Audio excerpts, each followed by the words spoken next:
Панкейкіңіз көтеріліп әдемі шықпайды ма? Онда осы видеоның соңына дейін қараңыз, сіздерге құпиясымен бөлісемін. Сәлем қыздар, мен есімім Сандуғаш, сіздерге панкейктің ең оңай жолын және құпияларымен бөліскім келіп тұр.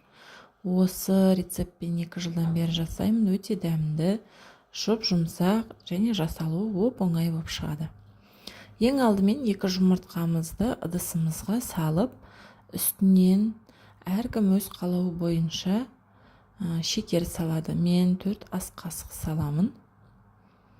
Ешқандай миксердің керегі жоқ, венчиктің көмегімен осы жұмыртқамыз бен қантымызды біркелкі араласқанша жақсылап араластырып аламыз.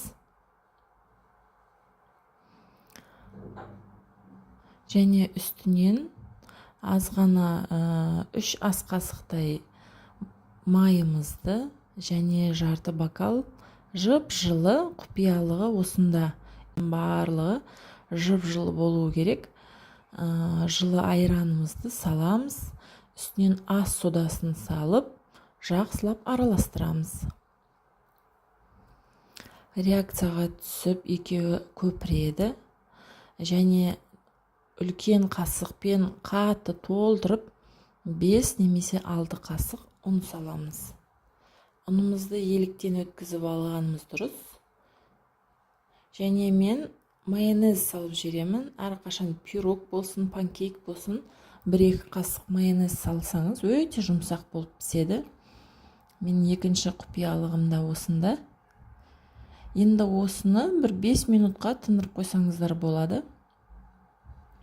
Қызып тұрған табамызға 1 ас қасықтан құйып шығамыз. Қатты қызып кетпеу керек табаңыз.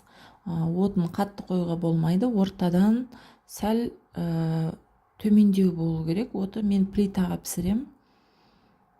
Көріп тұрғандарыңыздай бірінші қолмен тексеріп көрем.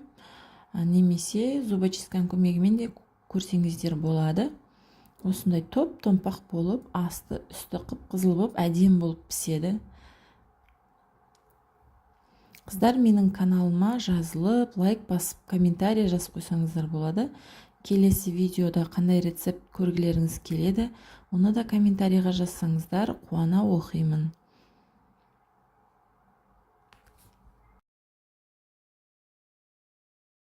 Видеода көріп тұрғандарыңыздай барлығын 1 ас қасықтан осылай құйып шықсаңыздар, өзі жайылады.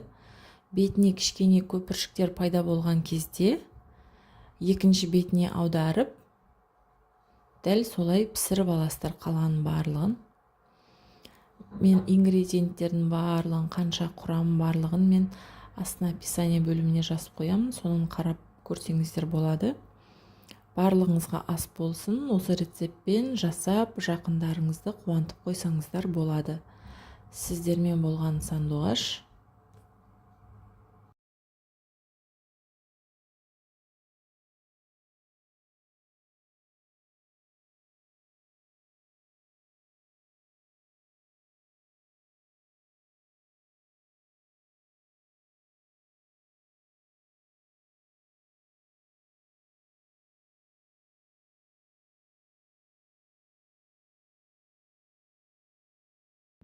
Міне осындай топ-томпақ әп-әдемі панкейктеріміз шықты.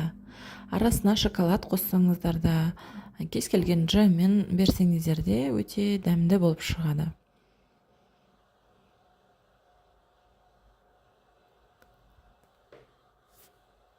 Мен балаларыма өте қатты ұнайды, рахметін айтып жеп алды.